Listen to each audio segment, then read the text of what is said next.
푸르미는 푼야라 수행자를 만난 이후 한동안 그곳에 머물렀다. 그는 자신이 지금까지 배워온 모든 철학이 사실은 하나의 진실을 향하고 있다는 사실을 조금씩 깨닫기 시작했다. 세상은 수많은 학문과 종교, 철학과 사상으로 나뉘어 있는 것처럼 보였지만 깊이 들어갈수록 그것들은 서로 다른 길이 아니라 하나의 산을 오르는 여러 등산로와 같았다. 푼야라는 말했다. 요가란 단순히 몸을 움직이는 기술이 아니다. 요가는 합일의 길이다. 푸르미는 그 말을 듣고도 쉽게 이해하지 못했다. 무엇과 무엇이 하나가 된다는 것입니까? 푼야라는 미소를 지었다. 너 자신과 너 자신이 하나가 되는 것이다.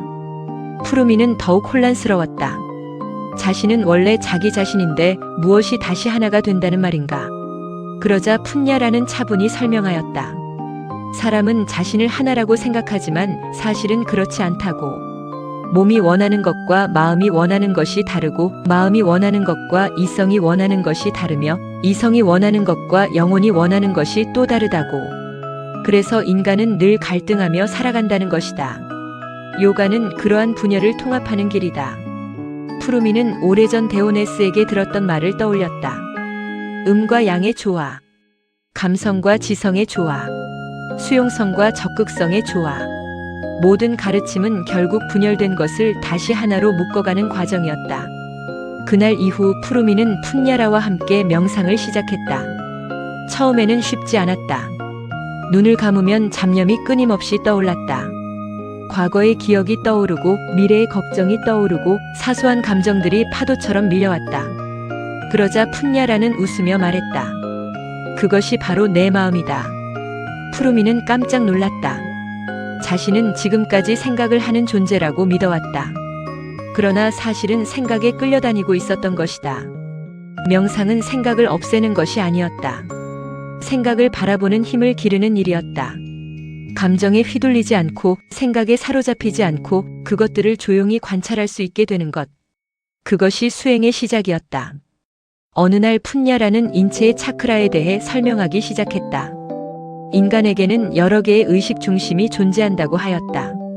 어떤 사람은 생존만을 생각하며 살아가고 어떤 사람은 욕망을 따라 살아가며 어떤 사람은 사랑을 중심으로 살아가고 어떤 사람은 지혜를 중심으로 살아간다. 그것은 단순한 성격 차이가 아니라 의식의 중심이 어디에 놓여 있는가의 문제라는 것이다. 푸르미는 점차 자신의 삶을 돌아보게 되었다.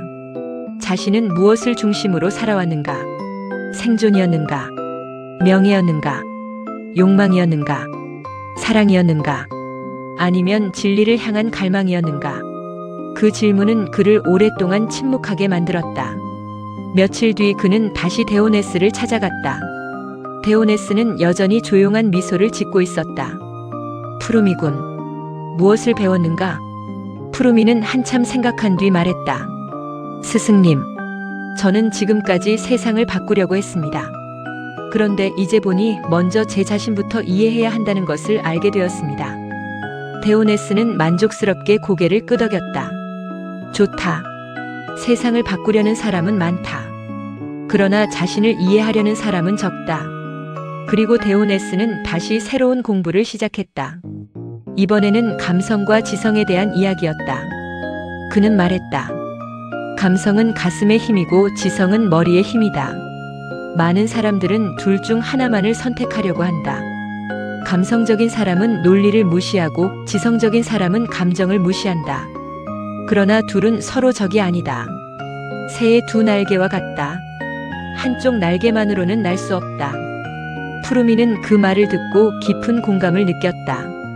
그는 자신이 공부를 하면서도 감동을 잃지 말아야 하며 감동을 느끼면서도 분별력을 잃지 말아야 함을 이해하게 되었다. 데오네스는 계속해서 말했다. 음악은 감성을 키우고 철학은 지성을 키운다. 사랑은 감성을 확장시키고 사색은 지성을 성장시킨다. 그러나 가장 높은 단계에서는 감성과 지성이 하나가 된다. 그 말은 푸르미의 가슴에 오래 남았다. 며칠 후 데오네스는 또 다른 주제를 꺼냈다. 수용성과 적극성이었다. 푸르미는 이제 어느 정도 익숙해져 있었다.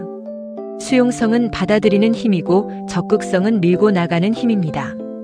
데오네스는 웃으며 말했다. 맞다. 그러나 중요한 것은 어느 한쪽이 더 우월하지 않다는 점이다.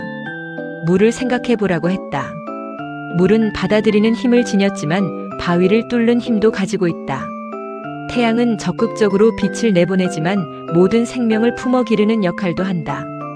우주의 모든 힘은 음과 양을 함께 지니고 있었다. 푸르미는 문득 자신이 만났던 사람들을 떠올렸다. 너무 수용적이어서 이용당하는 사람. 너무 적극적이어서 타인을 상처 입히는 사람.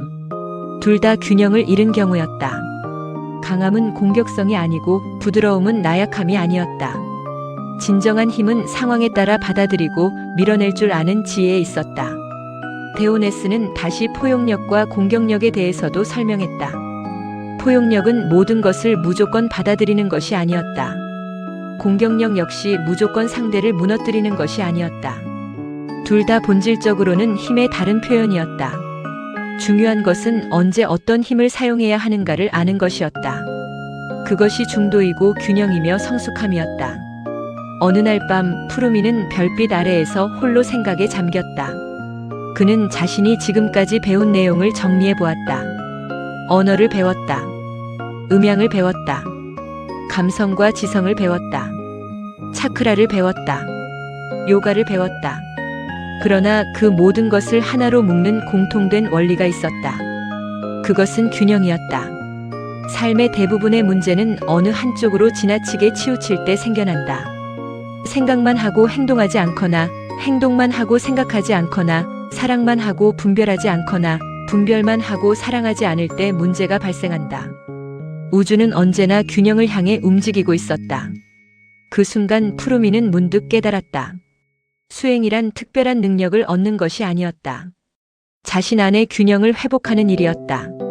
자신 안의 분열을 통합하는 일이었다. 그리고 그 통합이 깊어질수록 사람은 더 자유로워진다.